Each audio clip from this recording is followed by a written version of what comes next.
The Book of Boba Fett, Episode 6, titled Chapter 6, From the Desert Comes a Stranger. And this episode, look, from saying Episode 1 and Episode 2 and Episode 3 and Episode 4, that I thought the running theme for the final 3 episodes would be me saying, oh my god, they're dragging this out, I don't care about X, Y, and Z, I'm not invested with these characters, what's with the fucking Vesta gang, why are we here, why X, Y, Z. Like, I thought we were going to have that sing and dance for 7 weeks. And then at the end, we're like, oh, thank God. Thank God, ending. Hi. Oh, Obi-Wan. Oh, you're way over there. Okay. Yeah, for more Star Wars content. Oh, you will be better. You will be better.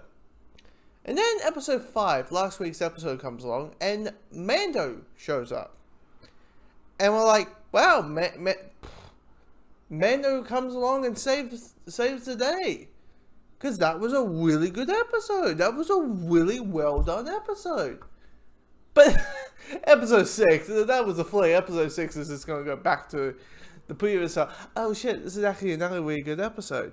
So all it needed to make the show good was Mando and Grogu showing up. Because spoiler alert, Grogu's in the episode. All it needs is that to make the show good.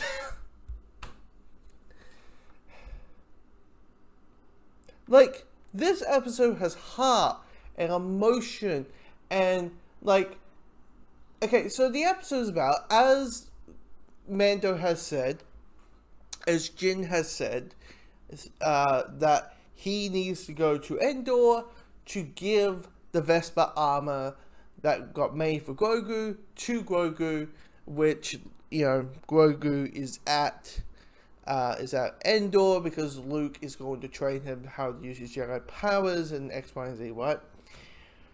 Well, because of that, you get so much heart, so much emotion, how much emotion that they can bring of so little emotion from a puppet, a Tronic. Because the moment Grogu showed up, I was like, oh, it's Grogu, I miss that little green guy. Like, you feel this emotional, like, you feel that the connection that Jin's having, that, you know, Mando's having.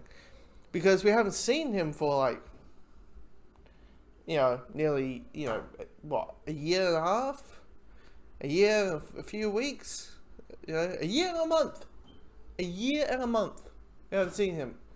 And the moment we saw him, and he's trained by Luke, which I will say this, they did a better job with Luke, with the CGI, making, with the deepfake, a hell of a lot better than what they did with the finale of season 2, of, you know, with Luke showing up for the final, like, couple of minutes of the episode of the last episode of Mandalorian.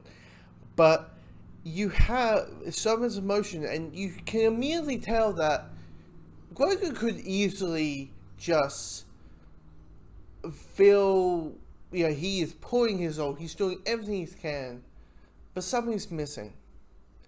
Something's missing, and that is Mando. Like, he feels that emotion, and it's so limited by a puppet. And also, I can't believe this is saying, I had to rewatch the original trilogy.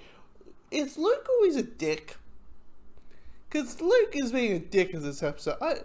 He's just giving Grogu the biggest, the greatest,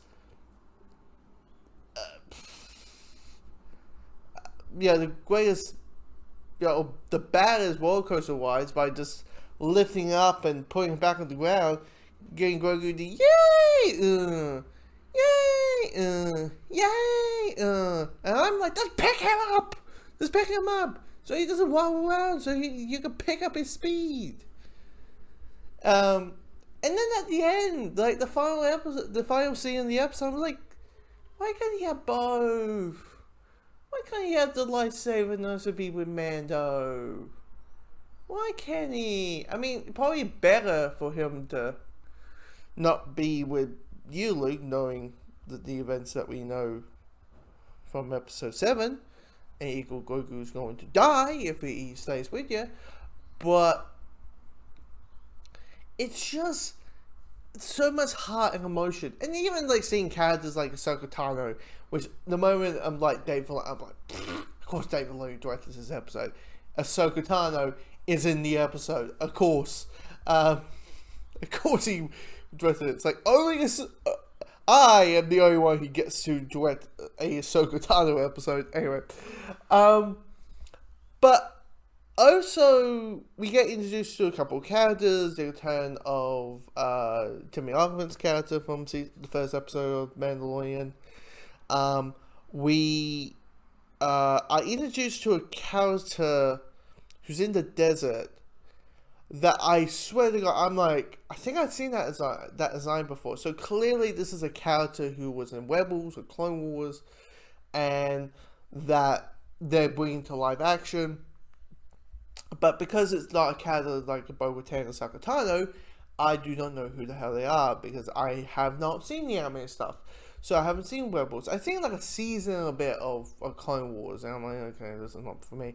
But so so I don't know who's like the mysterious stranger, if that's hinting Fires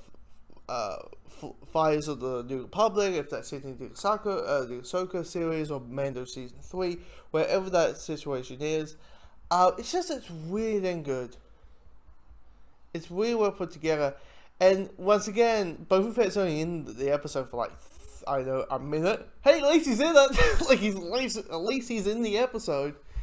It is interesting to know that it does feel like they knew that the show wasn't working, and they're like, "Oh, we need to put some Mando. We need to put some Mando and Grogu. And I hope it works." And it works.